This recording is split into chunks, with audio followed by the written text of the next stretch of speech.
ဒီနေ့ sharing လုပ်ပြီးမဲ့အကြောင်းအရာလေးကတော့အခုနောက်ပိုင်း architectural visualization တွေလုပ်တဲ့ခါကျရင်ဒီနာမည်ကြီးလာတဲ့ D5 render ဆိုတဲ့ဒီ software လေးအကြောင်းပေါ့နော်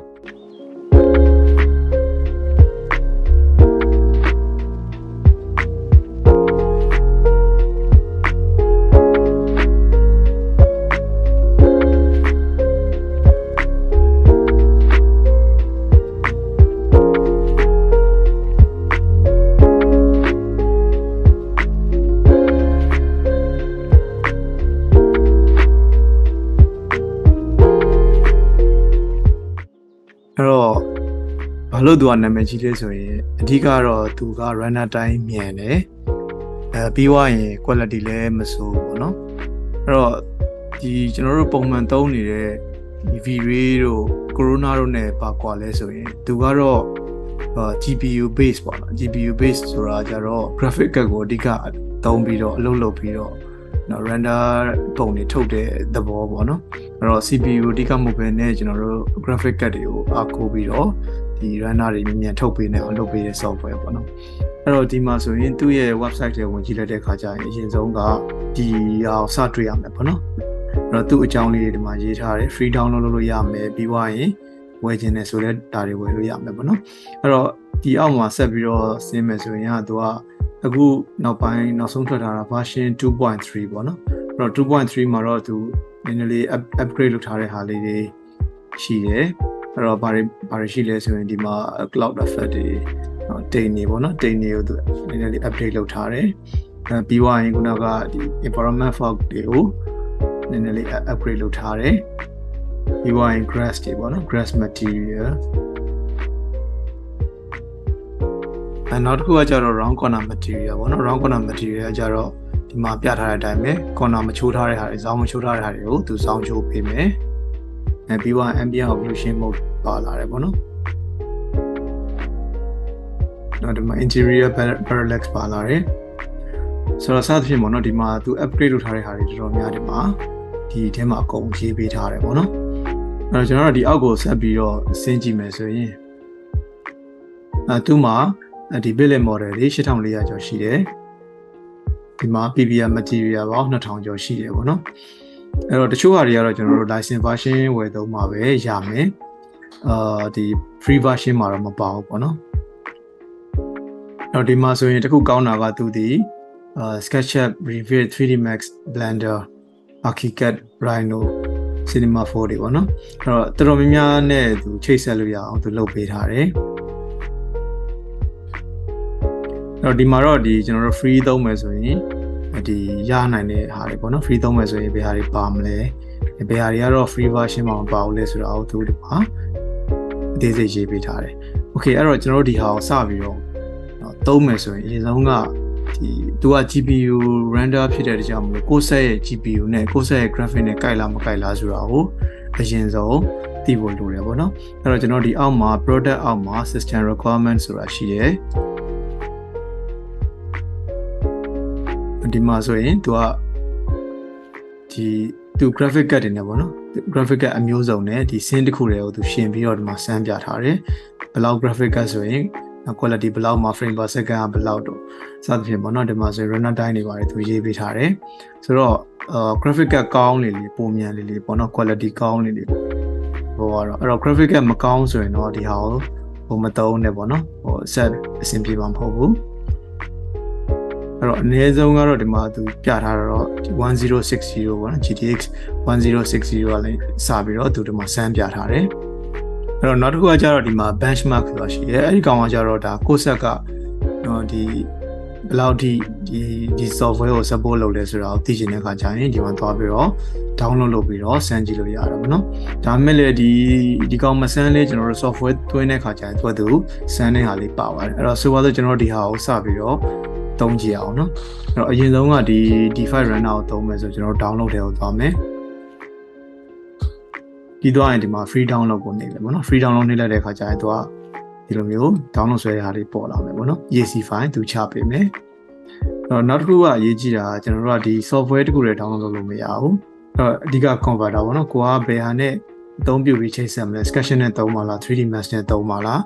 အဲ့ပုံမှာမူတည်ပြီးတော့ဒီ converter ကိုလည်းကျွန်တော်တို့ download လုပ်ဖို့လုပ်မယ်ပြီးသွားရင်တော့ကျွန်တော်တို့က download လုပ်ထားတဲ့ converter ကိုဒီ installer ကို install လုပ်ဖို့လုပ်မယ်ဆိုတော့ဒါလေးကတော့လွယ်ပါတယ်သူပြောတဲ့အတိုင်းပဲကျွန်တော် install လုပ်သွားလိုက်အောင်မယ်အဲ့တော့ဒီမှာတော့ကျွန်တော်က 3D Max သုံးတာဆိုတော့ဒီ 3D Max ရဲ့ဒီ basic workflow လေးကိုပဲဒီမှာပြထားတာပေါ့နော် 3D Max နဲ့ define နဲ့ဘယ်လိုချိန်လဲဆိုတော့သဘောတရားအတူတူပါပဲဒီ sketch မှာလည်းအဲ့သဘောတရားပဲเนาะကိုဘယ်ဟာပဲသုံးသူက define ကိုပဲသွားမှာဆိုတော့လေ okay အဲ့တော့ကျွန်တော်တို့ကဒီဟာတွေကို install လုပ်ပွားရဆိုရင်ဒီမှာ 3D Max ကိုဖွင့်ကြည့်လိုက်တဲ့ခါကျရင် define toolbar လေးကဒီမှာတွေ့ရလိမ့်မယ်အဲ့တော့ကျွန်တော်တို့ define render ကိုသုံးမယ်ဆိုရင်ဒီမှာရှိတဲ့ start ဆိုတဲ့ icon လေးကိုဒီ cloud လေးကိုနှိပ်လိုက်ပေါ့နော်နှိပ်လိုက်ရင်ဒီကောင်တက်လာမယ်ပြီးသွားရင်တော့ဒါ okay ပဲနှိပ်ပြီပါ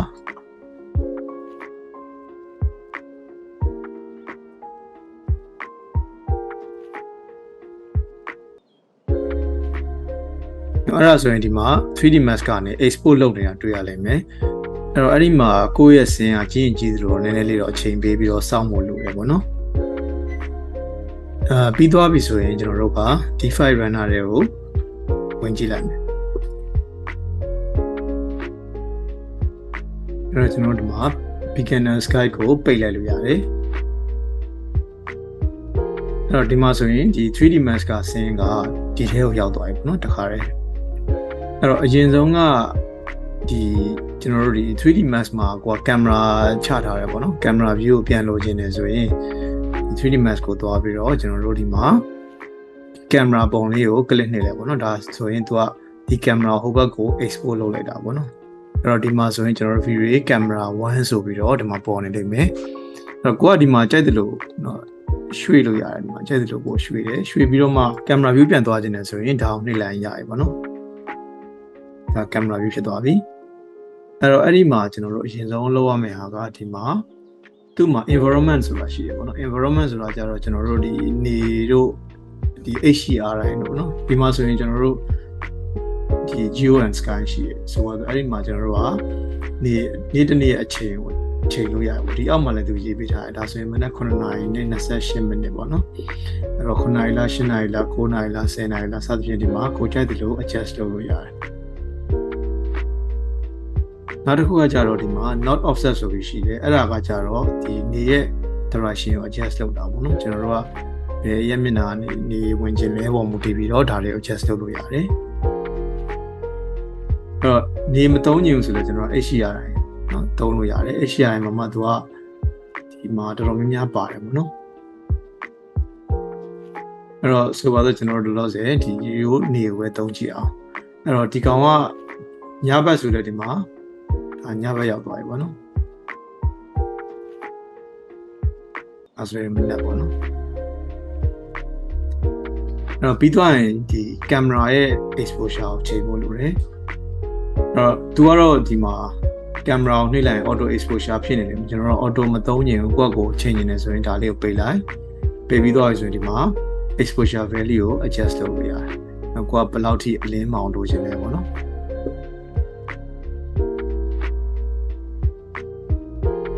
ပြီးတော့ဒီမှာကျွန်တော်တို့ဒီ focal length ပေါ့နော်မြင်ကွင်းအနီးဝေးကိုချိန်လို့ရတယ်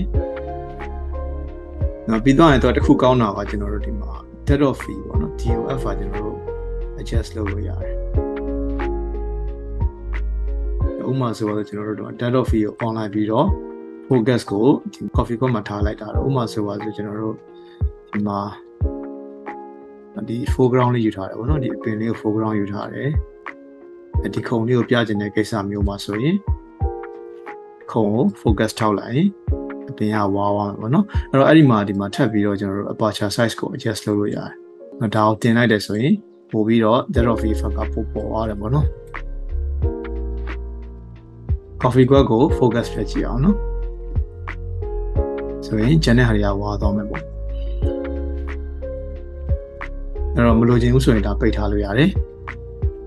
ဒီဘက်ကတော့ကင်မရာ view ပြန်သွားခြင်းနဲ့ဆိုရင်ကင်မရာကိုပြန်နှိပ်လိုက်ရင်ဒါကင်မရာ view ပြန်ရောက်သွားမှာပေါ့နော်အဲ့တော့ material ဘိုင်းမှာဆိုလည်းဒီကောင်ကဆိုပါတော့ကျွန်တော်ဒီမှာဒီခုံကြီးကမင်းနေလို့ texture ပြန်ကတ်ခြင်းနဲ့ဆိုရင်သူ့ရဲ့ဒီ color map မှာဝင်ပြီးတော့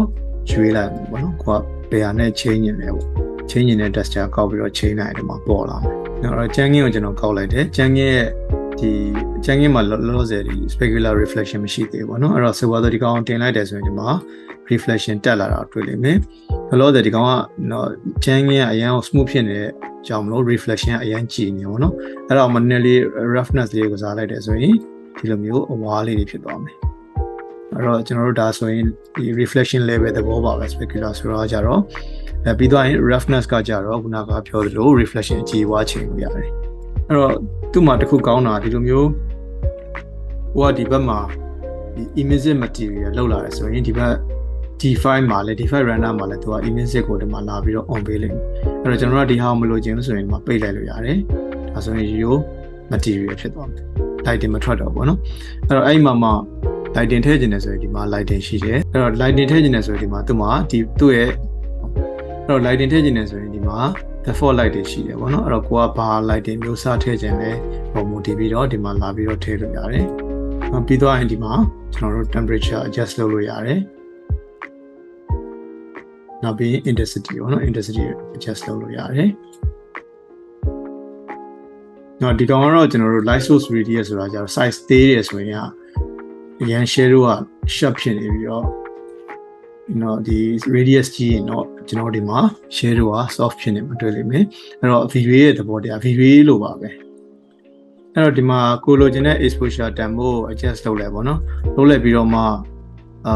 ဒီမှာတကယ်လို့အခန်းထဲမှာ lighting နေထပ်ထည့်ခြင်းနဲ့ဆိုတော့ဒီဘက်မှာကျွန်တော်တို့ rectangle line နဲ့ထပ်ပြီးတော့ fade light သဘောမျိုးထိုးလို့ရတယ်အဲ့မှာ viewport ကိုရွှေ့ရခက်နေဆိုကျွန်တော်တို့ဒီမှာ fly နေနဲ့တွားလို့ရတယ် fly ကကြတော့ဒီမျိုးကျွန်တော်တို့ fly ကို on လိုက်တယ်ဆိုရင်ကျွန်တော်တို့ဒီ AST နဲ့တွားလို့ရတာပေါ့နော် AST ကျွန်တော်တို့ Lumion လိုပဲပေါ့နော် shortcut တွေကဒီမျိုးပြောင်းသွားမယ်ပြီးွားရင်ကိုလိုချင်တဲ့အနေထားလောက်မှာ free light ကိုပေးလိုက်ပေါ့နော်ပြီးရင် camera view ကနေပြန်ချိန်မယ်free light ကိုနည်းနည်းလေး adjust ပြန်လုပ်ပေါ့နော်သူကအများကြီး intensity အများကြီးထားစရာမလိုဘူးအဲ့တော့ကိုလိုတဲ့အနေထားလောက်ပဲထားလိုက်ရပြီအဲ့တော့ကျွန်တော်တို့ဒီ render ချတဲ့အပိုင်းကိုဆက်ပြအောင်နော် render ချမယ်ဆိုရင်သူကဒီမှာဒီ image တွေကိုသွားတယ်ပေါ့နော် image တွေကိုသွားပြီးတော့အရင်ဆုံးက size ကိုရွေးရတယ်ကိုကဘယ် size လုပ်ချင်တာလဲအဲ့တော့ကိုလိုချင်တဲ့ resolution ကိုဒီမှာရိုက်ထည့်လိုက်တယ်ပြီးသွားရင်တော့ကျွန်တော်တို့ဒီကောင်ကိုဒီ link ကိုပြန်ပြီး online ပေါ့နော် on ပြီးတော့မှ resolution ကိုနောက်ဆုံး final လိုချင်တဲ့ resolution လောက်ရိုက်ထည့်လိုက်ပေါ့နော်ဒီမှာဆိုရင်3500လောက်ကျွန်တော်ရိုက်ထည့်လိုက်တယ်အဲ့တော့ render ကြရင်မြင်ရမယ့်အနေထားဒီအနေထားမြင်ရမယ်ပေါ့နော်အဲ့တော့အဲ့မှာသူကဘာရှိသေးလဲဆိုတော့ဒီ effect ထဲမှာကြတော့ကျွန်တော်တို့ဒီမှာဒီ preset လေးတွေရှိတယ်ပေါ့နော် preset လေးတွေရှိတယ်အဲ့ဒါတွေကတော့တောင်းတော့မသုံးပါဘူးဒီ archivist မှာတော့တိတ်ပြီးတော့သုံးလို့မကောင်းဘူးပေါ့နော်အဲ့တော့ကိုယ့်ကိုဒီမှာ manual change နေဆိုလဲရတယ် highlight တို့ share တို့ဒါထုံးတဲ့အတိုင်းပဲဒီမှာလာချိန်လို့ရတယ်ဒါမှမဟုတ်လဲဒီ Photoshop ထဲရောက်မှချိန်လဲရတယ်အဲ့တော့ render မချခင်တခုသိရမှာဒီဘက်ဘေးနားမှာ option ထဲမှာ channel ဆိုပြီးတော့ရှိတယ်ပေါ့နော်အဲ့ channel ထဲမှာကြည့်လိုက်မယ်ဆိုရင်တခြား additional map တွေကိုသူထည့်ပေးထားတယ်အဲ့တော့လောလောဆယ်တော့အကုန်လုံး on ထားတယ်ပေါ့နော်အဲ့တော့ render မချခင်မှာဒီကောင်တွေပြင်လို့ရတယ်ပေါ့နော်ကျွန်တော်တို့ဒီမှာတေချာကြည့်ပေါ့ကိုပဲလောက်ထိပါအောင်ပြချင်တယ်ပေါ့နော်အဲ့တော့ကင်မရာထဲမှာကျွန်တော်တို့ဒီကောင်လေးပါတယ်အဲ့ဒါကကြတော့ဒီလုံးဝ wall တွေကို straight ဖြစ်အောင်လုပ်ပေးတာပေါ့နော်ကျွန်တော်တို့ဒီတစ်တန်ရှစ်ပုံစံမျိုး straight ဖြစ်အောင်လုပ်ပေးတဲ့ဟာကျွန်တော်တို့ကဒီကင်မရာကိုဘယ်လိုပဲပင်ရိုက်ဒီကောင်တွေက wall တွေကအပေါ်ကိုရှူးမသွားတော့ဘူးပေါ့နော်အဲ့တော့ဒီ function လေးလည်းပါတယ်အဲ့ဒါလေးကိုပုံပြီးတော့မှကျွန်တော်တို့ဒါနောက်ဆုံးဒီ composition ကိုကြိုက်သွားပြီဆိုတော့မှကျွန်တော်တို့ဒီ render ချတာကောင်းတယ်ပေါ့နော်အဲ့တော့ဒီမှာဆိုရင် folder အသစ်စောက်ထားတယ် folder အသစ်ထဲမှာကျွန်တော်တို့နာမည်ပေးလိုက်ပေါ့နော်ဒီဝိုင်း save လုပ်တာနဲ့သူကတခါတည်း render တန်းချအဲ့တော့ဒီမှာဆိုရင်သူက render ချရင်ကြာမဲ့အချိန်ကိုထွက်နေတယ်ပေါ့နော်အဲ့တော့ဒီမှာဆိုရင်ကျွန်တော်တို့ resolution က3500လောက်ကို render ချတဲ့ရှိမှာ2မိနစ်3မိနစ်လောက်ပဲသူကြာလိမ့်မယ်ပေါ့နော်အဲ့တော့ video တို့ corona တို့နဲ့ရှင်နေဆိုရင်တော့သူကအများကြီးချိန်ကုန်သက်တာတယ်အဲ့တော့ render ပြီးသွားပြီဆိုရင်ကျွန်တော်တို့ကဒီမှာဒီ folder ကိုဖွင့်မလားဒါမှမဟုတ် close လုပ်မလားပေါ့နော်အဲ့တော့ကျွန်တော်တို့ဒီမှာ render ချထားတဲ့ folder ကိုဖွင့်ကြည့်အောင်အဲ့တော့ဖွင့်ကြည့်လိုက်တယ်ဆိုရင်ဒီမှာခုနကပြောတဲ့ render ပုံ runner ပုံအပါအဝင်ကျွန်တော်တို့ဒီမှာ ambient occlusion material ID တို့ reflection တို့ sky max transparent စသဖြင့်ပေါ့နော်အဲ့တော့ဒါလေးတွေကိုကျွန်တော်အကျန်းလေး Photoshop ထဲမှာတစ်ချက်သုံးပြမယ်အဲ့တော့အရင်ဆုံးတော့ကျွန်တော်တို့ဒီမှာ final output ကိုဒီမှာထည့်လိုက်တယ်ပေါ့နော် Photoshop ထဲဆွဲထည့်လိုက်တယ်ဒီဝိုင်းတော့ဒီ shadow area လေးနည်းလေး light ဖြစ်ချင်တယ်ပေါ့နော်နည်းနည်းလင်းချင်တယ်ဆိုရင်ဒါကို duplicate လုပ်ပြီးတော့ကျွန်တော်တို့ blending mode မှာ screen ပြောင်းလိုက်လို့ရတယ်ပြီးတော့ obviously လေးကိုနည်းနည်းလေး adjust လုပ်လိုက်ပေါ့နော်အဲ့ဒါဆိုပုံလေးကနည်းနည်းလေးပို့ပြီးတော့ shadow ဘိုင်းလေးတွေပေါ့နည်းနည်းလေးပို့လင်းလာတာတွေ့လိမ့်မယ်ဒီဝိုင်းတော့နောက်တစ်ခုက ambient occlusion map ပေါ့နော်အဲ့တော့ ambient occlusion map ကတော့ဒီလိုပဲ copy လုပ်ပြီးတော့ဒီထဲဆွဲထည့်လိုက်တယ်အဲ့တော့ဒီမှာ ambient occlusion map ကျတော့ကျွန်တော်တို့ဒီမှာ overlay တို့ soft light တို့နဲ့သုံးလို့ရတယ်ဒီလည်း obviously လေး adjust လုပ်လိုက်ပါတော့အဲ့တော့ဒီ ambient occlusion map ထည့်လိုက်တဲ့အားဖြင့်ဒီ shadow ဘိုင်းလေးတွေပေါ့နော် shadow လေးတွေပို့ပြီးတော့ဒီအသက်ဝင်သွားမယ်ပေါ့နော်ဒီမှာဆိုရင်ကဒီနေရာမှာရှိတဲ့နော်ဒီလိုဆက်ကြောင်းနေရာလေးတွေပေါ့နော်နေရာတစ်ခုနဲ့တစ်ခုထိနေတဲ့နားလေးတွေတစ်ပင်တွေနားမှာဆိုလည်းတစ်ပင်တွေအောက်မှာရှိတဲ့ဒီ shadow ဘိုင်းလေးပေါ့နော်ဒါလေးကပို့ပြီးတော့ realistic ဖြစ်လာတယ်ပေါ့နော် shadow လေးတွေပို့ခိုးလာတယ်ပေါ့အဲ့တော့အဲ့ဒီမှာတော့ကျွန်တော်တို့လိုအပ်ရင်လိုအပ်သလို level ခေါ်ပြီးတော့ adjust လုပ်လို့ရတယ် level ခေါ်ပြီးတော့ကျွန်တော်တို့အလေးအမောင်လေးနည်းနည်းလေး shadow area လေး adjust လုပ်လို့ရတယ်ဒီမှာတော့ overview ဖြစ်တဲ့ကြောင့်မလို့ကျွန်တော် detail တော့မပြောတော့ဘူးနောက်ပိုင်းကျရင်တော့ tutorial တက်တက်လေးထပ်လုပ်ပေးမယ်နော်အဲ့တော့နောက်တစ်ခုကကျတော့ reflection map ပေါ့နော် reflection map ကိုကျွန်တော်တို့ကဒီထဲကိုဆွဲထည့်လိုက်တယ်ပြီးသွားရင် copy လုပ်ပြီးတော့ဒီမှာ paste လုပ်လိုက်တယ်ပေါ့နော်အဲ့တော့သူကတော့ reflection တွေကြီးပဲတက်တက်ပြတာအဲ့တော့အဲ့ဒီမှာဘယ်လိုသုံးလဲဆိုရင်ဒီကောင်းကို blending mode ကိုကျွန်တော်တို့က screen ပြောင်းလိုက်တယ် screen ပြောင်းပြီးတော့ဒီမှာကျွန်တော်တို့ opacity နဲ့ no opacity ကိုတွားပြီးတော့ adjust လုပ်တဲ့အခါကျရင် reflection လေးတွေကိုကိုယ်စိတ်ကြဒီမှာအတင်ချလုပ်လို့ရတာတွေ့လိမ့်မယ်ဆိုပါတော့ဒီမှာဆိုရင် reflection map မတင်ထားတဲ့ဟာပေါ့နော်ဒါဆိုရင်ကျွန်တော်တို့ reflection map ကို adjust လုပ်လိုက်တဲ့အခါကျရင် reflection လေးတွေပိုတက်လာတာတွေ့ရလိမ့်မယ် on off လုပ်ကြည့်အောင်နော်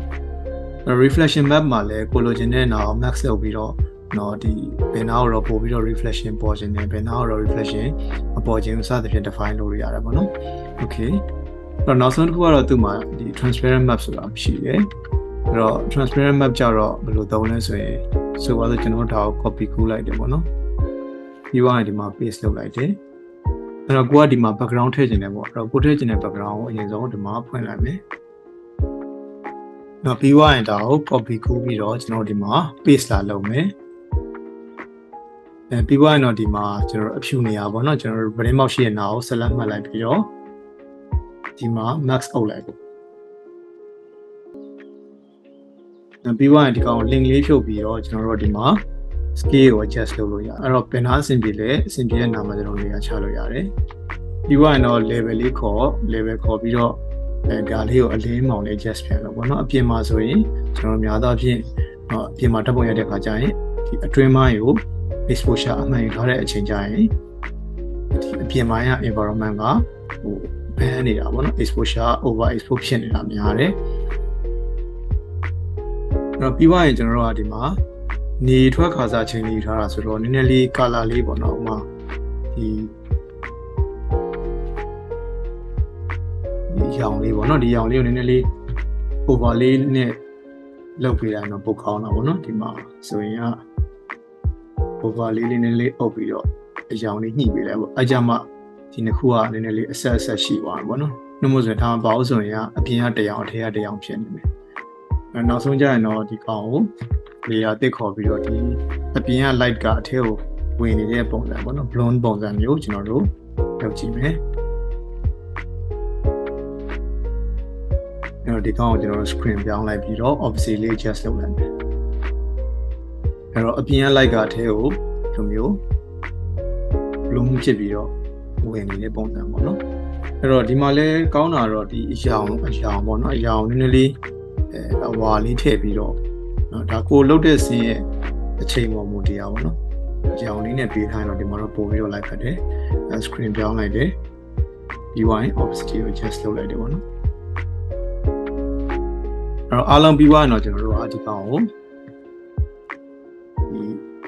လေးရတဲ့အကုန်ပေါင်းချပြီးတော့multiply လုပ်လိုက်တယ်ပေါ့ ပြီးသွားရင် max out တယ်ဟုတ်ပြီးရင်ကျွန်တော်တို့ဒီမှာဒီပတ်လေပေါ့နော် focus ကဒီကိုဖြစ်ချင်တဲ့အတွက်ကြောင့်မလို့ဒီပတ်လေကိုကျွန်တော်တို့နည်းနည်းလေးမှောင်ပလိုက်ပြီ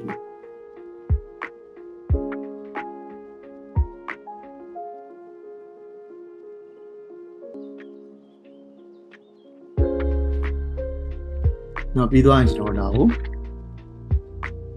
ဒါကိုတက်ပြီးတော့ဒီဘက်မှာအမဲလေးနဲ့နည်းနည်းလေး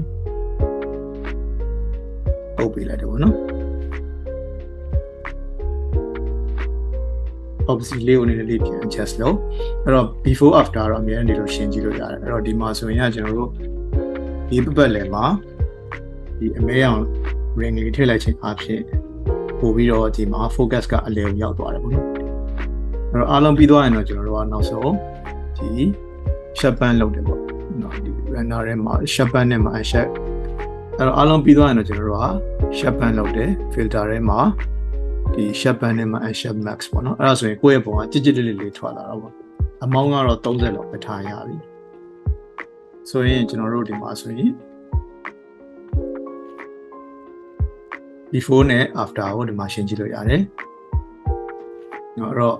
ဒီ D5 ကထွက်လာတဲ့ runner တွေကိုကျွန်တော်တို့ Photoshop နဲ့နည်းနည်းလေးပြင်လိုက်တာနဲ့ဒီလိုမျိုးပုံရလာမယ်ပေါ့နော်။အဲ့တော့အချိန်ကြီးအများကြီးပေးစရာမလိုဘူး runner တိုင်းက3မိနစ်လောက်လည်းပဲကျွန်တော်တို့ဒီလောက်ရှိတဲ့เนาะဒီနေသားလောက်ရှိတဲ့